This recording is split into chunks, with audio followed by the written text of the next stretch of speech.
Mimi nashindwanga wale mademu wenye udinywanga na maoga wanafikiria ngaje. Juu ni ngumu sana maoga wakumari kama we si muoga mwenzao. Usually inakuanga oga takana wewe atakutumia, kwanza ataangalia nini anagain kwako. Lakini hata wahi kukumari, anarudi hata maoga wenye wako hapa Europe, anarudi huko kwao kuchukua bibi huko kwao. Atarudi. So wewe ujue kama uko na muoga ama kama umemzalia, kwanza hapa hivi Berlin mademu wa Kenya wamezalishwa mbaya sana na maoga. Na wote hata wako nao, so wako single mothers, unaona.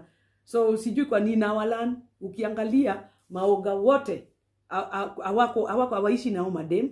Either atakutumia apate karatasi, juu first of all passport yetu sisi wa Kenya inakuanga very strong, unaona. Ya maoga inakuanga useless juu ya hizo tabia zao za ma drugs, ma koni na yahoo, na tabia mbaya tu. Yani wanaendanga country za wenyewe, wanavuruga tu, hawataki kufanya official jobs, hawataki kubehave kama watu wa hiyo country, wanaonanga hao ni wajanja, kila mtu ni mfala, unaona. Hao ndio wanajua kutafuta do. So ukiishi na mtu kama huyu, wewe juanga tu siku zako zinakuja. Venye anafanyia watu wengine pia wewe atakufanyia hivyo. Akikama choke na wewe, atakama kutoanishe ama kuibie, ama afanye tu vitu mbaya, alafu akikamkushikwa wewe ndio uko kwa noma. Kuna demu mwingine hapa hivi alikuwa naishi hapa hivi. Hii story Johnny scary kiasi. Alikuwa naishi Qatar ama ni Dubai, Qatar. I think one of those, Qatar or to Dubai. Ni friend of my friend. So like we have a mutual friend. Huyu demu alikuwa na push na oga. Wamepush for kitu kama 2 to 3 years mpaka oga anajua mabeste zake wote. Lakini yeye alikama karealize, manze sijuangi mtu yoyote saidi ya huyu chali yangu. Sijuangi, ajui anyone, brother, sister or even friends in uko Dubai ama ni Qatar. Sasa kuna siku fulani huyu dem alianza kuchanuliwa na mabeste. Ile ni aje wewe huyu oga unamjuanga aje? Akamuanga akiwa kwa huyu chali, akamua kufungua madroa asaksue aangalie ni nini. Unajua dem alipata nini kwa drawer? Alipata death certificate yake. Alikuwa ameshamadwa na mpaka oga, yani alishatengeneza death certificate. Ile si ashajua ile siku yenye atakufa.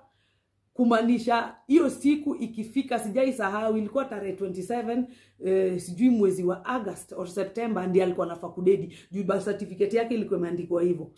Alikuwa so kumaanisha huo oga alikuwa amesha plan, maybe alikuwa amesha buy life insurance na jina udem or something, hatuwezi jua ni nini, but ilikuwa tu hiyo siku udem adedi, kumaanisha angemada. Na bado madem wa Kenya hawasikii. Sahi hata nasikia maoga wamehama wameenda TZ. Wameanza kutumia mademu wa TZ pia. Unaona? Na ukiangalia vizuri au Nigerians, hakuna country yote wanatakuanga. Wote wanakuanga tu wanafukuzwa. Hapa Kenya kwanza watu wana beef nao mbaya sana, especially Kenyan men.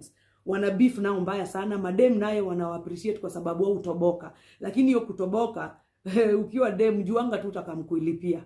Wakamtu kuilipia. Nimefanyanga job pia before Jordan.